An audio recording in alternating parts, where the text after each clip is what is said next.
What is going on, everybody? Welcome back to another video. Um, yeah, I think I really enjoy doing these devotional series. Usually, these are moments. I call it like a warm up for me.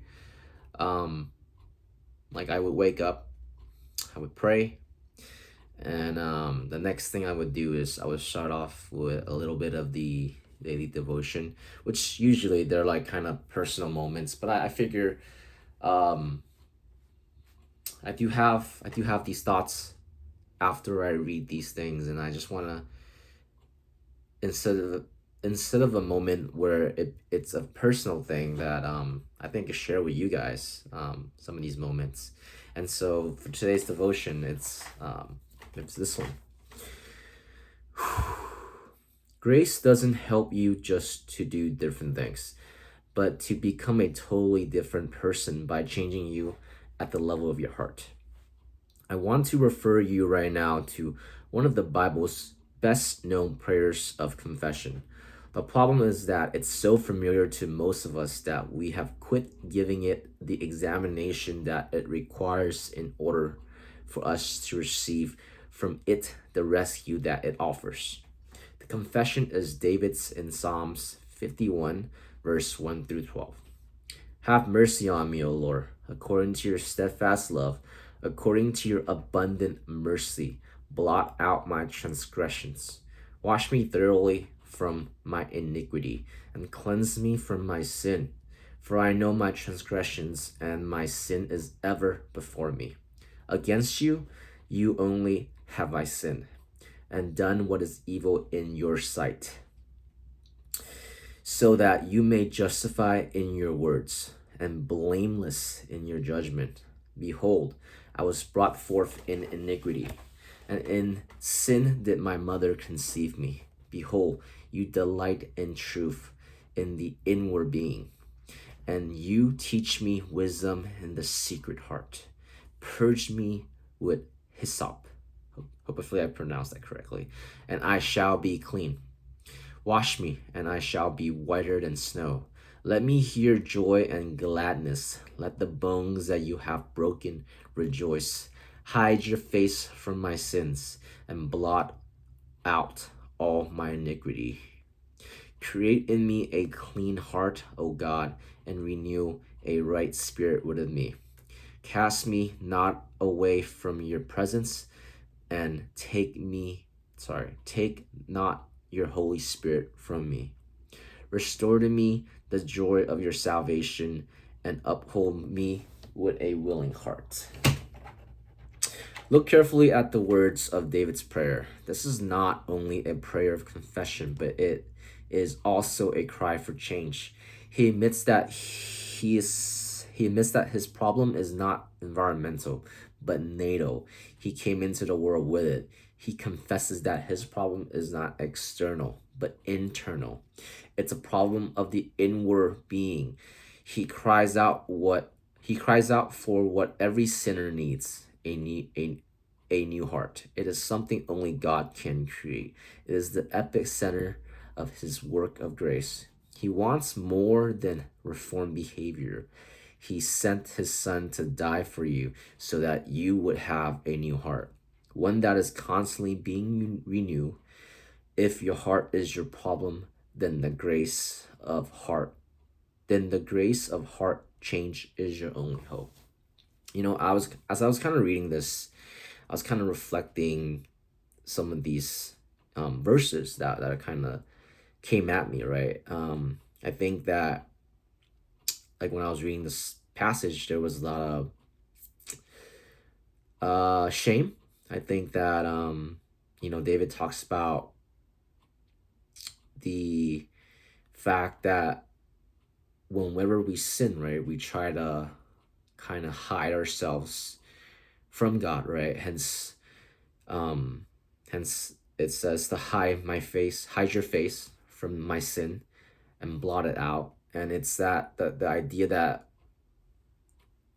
I guess when I say the idea is that we all want to look perfect in the eyes of God, and that's ultimately what we want. But I think most of the times, um, we make mistakes, we sin, and it just becomes this thing that it's like we feel guilty about, and the shame that's in our heart, right? Because when we sin, right, our heart gets, I don't know the word shifted, but our heart gets tethered in, right? It makes us feel um inwardly like we violated this covenant, and it's true, but at the same time, it's moments like this when we sin that we need to come to God, and God doesn't want us to come to him with our facade self. Like, he cares who we are, where we are at in our heart, right? He's not someone who only accepts you when you're perfect. And I think most of the times we carry this shame whenever I sin, whenever within my men's group we talk about shame. It's like we talk about sin is like, we feel guilty to come back to God to ask for forgiveness, because we are wrapped in the cycle of like asking forgiveness and then sinning again. But I think that's part of the process, right? That of becoming Christ-like, because I know, like, I feel bad about my sin when I'm walking closer to God, right? Because if you think about it, right, as somebody, I guess in the beginning of my walk, when I sin, it's like I don't recognize it as sin, but I feel like the closer you walk with God, the more you recognize how much your action, right, hurts him, and how and that kind of connects to when we have tasted his love and his grace, that we want to be in it, right? But like I said, sin is a separation from God, and whenever that happens, it's like, it creates this thing, or I guess in this case, inward being, right? It's always the problem with inward being, and I think when they're talking about inward being, it means your identity, right? It's like when you sin, you start questioning your identity, or the enemy starts making sure, like, hey, like, are you really a child of God, even though you did this thing, that you're not proud of. And and I think oftentimes, it's a journey, it's a process, and changes doesn't happen overnight, right? Rome wasn't built in a day, and that's the thing, right? It's knowing that you're not perfect, but you want to walk towards those steps to get closer to God. And I think that over time, and not I think, but I know, I don't know, I like to leave room for, like, for me to be wrong, just because um that's how I learn. It's the willingness to accept that I could be wrong. But I feel like that's part of the journey of renewing, right? Renewing your heart, renewing your mind. It's that despite you sinning in the beginning, the closer you walk to God, right? The more you tasted his love and grace, the more you're transformed, right? With your time spent in the words, with your time spent with other people, and just overall, it's a wonderful thing. What else do I want to cover here? Mm,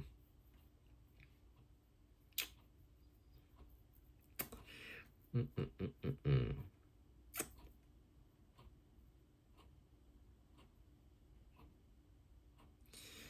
Um, yeah, yeah, and I think something that paid attention to me was David's fear at towards the end, right? It was like, cast me not away from your presence, and take not your Holy Spirit from me, right? That's like, I think that's one of the worst fear you have as a believer, is that when you have fell off the walk with the Lord, that you no longer feel the Holy Spirit, right? And I think in the previous video I've talked about, like, the Holy Spirit is this thing in the back of your mind reminding you to do good, to keep doing good. And I feel like when you lose that, it kind of makes you feel like you're just another human being, that you become very reactive to the negative things around you. And at certain point you get kind of tethered in, right, by these things that are happening in the world, or by things that are happening to you negatively, and you feel this urge to kind of fight back, to react. That's how I feel what the regular normies are. And especially like on the internet, when you see like I don't know, earlier I was watching a comment about these people justifying the comment of this person hurting somebody because they did something wrong to them. And and I know that from the from the view of like somebody who's doesn't walk with Christ, that's justified behavior. But we're told that in the Bible, when something when you're being mistreated, right, we're called to overlook a grace, overturn a grace. And if somebody slaps you, you let them slap the other cheeks, which kind of tells you that vengeance really belongs to the Lord, and we're just called to be a servant, to hold grace for people, because we ourselves were held grace by the Lord, and that we ought to offer grace to people around us, even though they think they're right, even though um in those moments that the action of hitting somebody back seemed justified, but it's really not. But um it's like I think the best way to explain it is that